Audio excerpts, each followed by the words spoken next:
Hey everybody, Star 6 Wars 1 here, and welcome back to the month of love and heartbreak 2.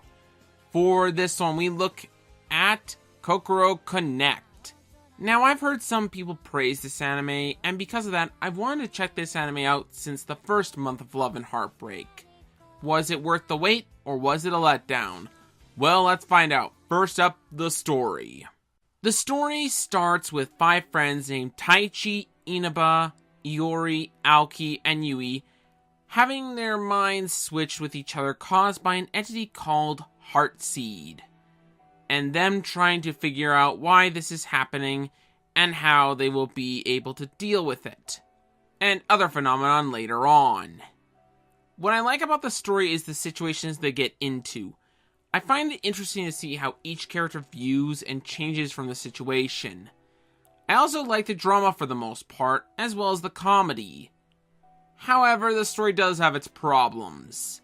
The drama isn't always good, it's kinda slow in the beginning, and finally, I find that while both the drama and comedy are good, they don't mesh well together and can cause some switch tone problems. AKA a lot of mood whiplash. Well, it's not perfect, I do like the story for what it is. The characters are hard for me to peg, but I'm getting ahead of myself. First, let's go with our main character, Taichi.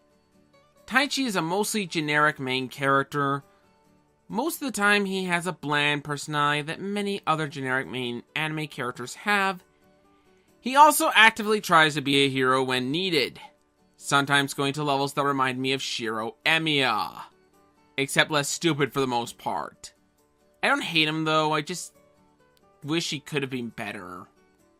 Next up we have Iori, who is probably my least favorite of the group. She looks to be the fun-loving character that keeps up the optimism but hides a lot behind that smile. In terms of writing, she's actually a pretty good character. However, I found her character became very grating after a while and annoyed me by the end. I didn't dislike her at first, but as the show went on, my liking of the character went down because she just became more and more annoying. Honestly, she's my least favorite character of the series. Now, on the flip side, the character Inaba is my favorite character of the cast. At the start of the series, Inaba was blunt, rough, and distrustful of others. As the show progresses, she grows to be more kind and trusting. I didn't like her that much at first, but as the show went on, I liked her more and more, until she became one of my favorite characters of the show. Personally, I really enjoyed her character. Next up is Aoki. He's an easygoing guy who has a massive crush on Yui. I'll admit there's not much to talk about with Aoki. He can be really one-note sometimes, and not the most interesting character. While he is one-note, I do like the character at least, so there's that much. Now to Yui. Yui is kind of the active girl, but fearful of males at first due to an incident in her past. I don't mind her character, but I don't know. She's not my favorite character, she's not my least favorite, she's just there for me. Now, the side characters are mostly one note, except our antagonist, Heartseed. I can't really talk about Heartseed without going into spoilers, but I can say it's one of my favorite characters in the show. Overall, the cast is okay, but could it be much better? The animation was done by Silverlink, which is known for making Baka and Test, that Fate Ilia spin-off, Watamote, and most recently, Yurikuma. The animation is pretty average. The backgrounds look nice, but nothing noteworthy. The character designs look like they could fit in with K-On! I'm not the biggest fan of the character designs, by the way, but they fit in with the show nicely. Overall, average animation.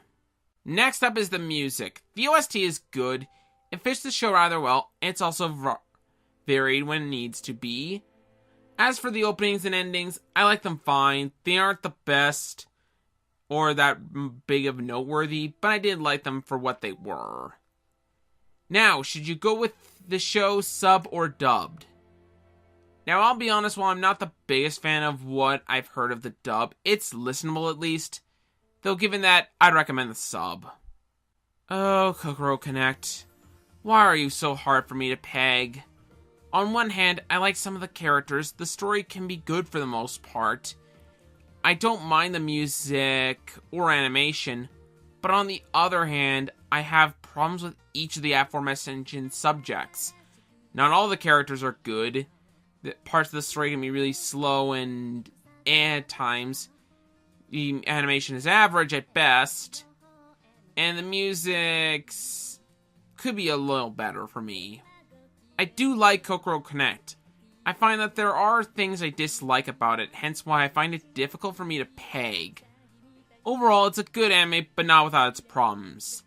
I give Kokoro Connect a 7.5 out of 10. While it's not perfect, I did at least enjoy it, and do recommend you see it at some point. Anyways, that's all from me. This has been Star 6 Wars 1, and we'll see you guys next time.